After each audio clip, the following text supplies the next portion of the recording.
menyaksikan kasih Tuhan 3 tahun yang lalu. Masih ada Bapak Pak Budi dan Ibu Ermi, mereka juga tahu.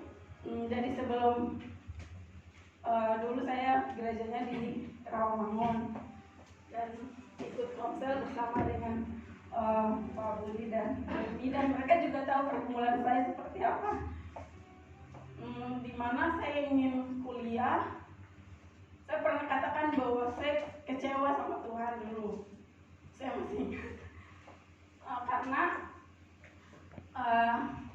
saya daftar di Universitas Karawaci, itu dimana saya tahu kalau itu beasiswanya full.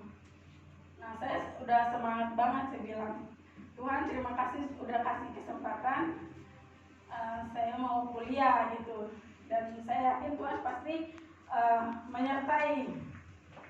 Nah, akhirnya singkat cerita saya pergi daftar ke Karawaci dan sempat ikut ujian, dan ternyata gagal, saudara.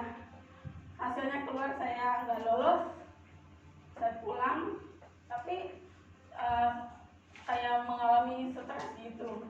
Saya bilang, Pak Tuhan, ini kesempatan bagus buat saya, apalagi beasiswa. Dan itu saya dapat dari Oppo waktu itu, dapat SMS, ada nih, coba cari lihat. Semangat banget Opponya. Dan akhirnya ternyata gagal, dan saya sempat kecewa sama Tuhan. Tuhan kok udah kasih saya kesempatan, tapi kayak dijatuhin lagi. Saya bilang, saya udah semangat banget Tuhan. Nah, di saat kita mengalami masalah, kita, yang saya belajar dari pengalaman saya itu, kita lari pada tujuan yang tepat. Nah, kenapa saya katakan begitu? Dalam stres saya bilang, saya mau kayak gimana ya dari jalan keluarnya. Tuhan masih kasih saya kesempatan atau enggak? Nah, akhirnya saya ikut komsel. Di situ saya bilang, saya lagi kayak gini, saya pengen kuliah tapi gagal, dan saya kecewa sama Tuhan. Nah, waktu itu yang diajarkan Bapak Gembala yaitu, kamu berdoa.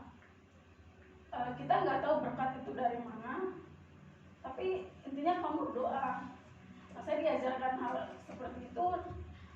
Saya dalam hati saya selalu pulang, saya katakan, Tuhan, saya tahu saya punya Allah yang luar biasa. Karena dari cerita ini, sebelum saya datang ke Kupang itu, abang saya udah kerja duluan. Nah, dia bilang gini, Lia, kalau kamu mau ke Jakarta, kamu mau ngapain? Terus saya bilang, saya mau kuliah. Terus kata abang, oh kuliah boleh, tapi kamu mau ambil yang apa? Terus saya bilang, saya mau ambil bagian kesehatan. Pokoknya saya gak mau yang lain-lain, saya mau ambil yang jurusan perawat. Nah, terus abang saya hanya bilang, bisa sih bisa, tapi kamu harus tinggal sama presiden dulu, gitu. Tapi dalam hati saya, tiba-tiba mama saya dengar kayak gitu, mama saya langsung bilang kayak gini, jangan khawatir nak, kamu lihat matahari yang besar kayak gitu, Tuhan bisa ciptakan, apalagi kamu itu biji matanya Tuhan. Nah, itu yang saya simpan dalam hati, saya pegang itu.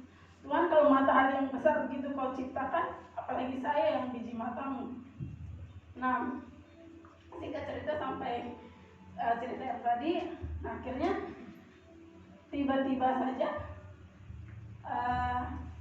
saya udah berserah sama Tuhan. Tuhan mau kasih saya lagi kuliah atau enggak, saya serahkan sama Tuhan saja. Saya udah menyerah, saya bilang gitu. Nah, tiba-tiba satu ketika Bapak Gembala panggil saya lagi di dapur, WA, dia bilang, Lia nanti ketemu saya di kantor. Dalam hati, aduh, saya salah apa ya, tiba-tiba dipanggil. Nah, saya bilang, oh iya kok, nanti saya ke sana. Akhirnya pas saya sampai di kantor, aku kasih kunci motor, ayo sekarang cari tempat untuk kuliah. Ini udah dikasih tempatnya, ini kamu sekarang sama abang kamu cari sampai dapat ya. Saya bilang, Tuhan apa ini? Saya balik ke kamar, saya menangis, saya bilang, Tuhan maksudnya apa lagi nih? Saya takut hal yang sama lagi yang saya rasakan. Tapi saya tetap bilang, saya serahkan lagi sama Tuhan deh, kalau emang Tuhan izinkan saya untuk kuliah, pasti saya akan kuliah. Nah, saya pergi cari sama abang saya, cari tempat yang dikasih tahu oleh Bapak Gembala. Ternyata tempat itu nggak ada lagi, tempat kuliah untuk keperawatan.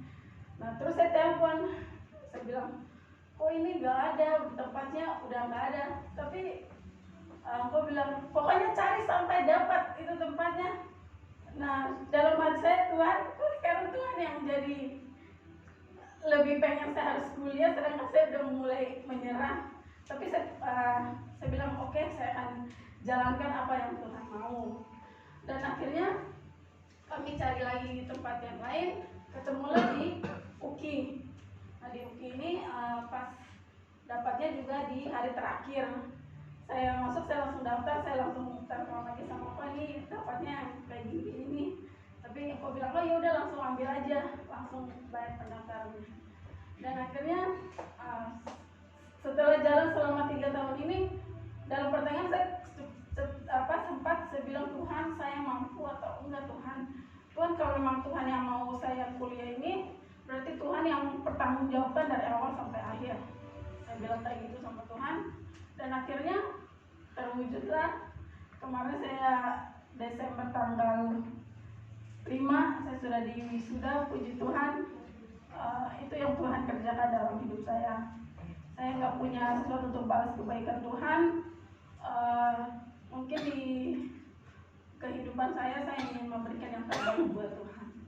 Mungkin kesaksian saya itu aja.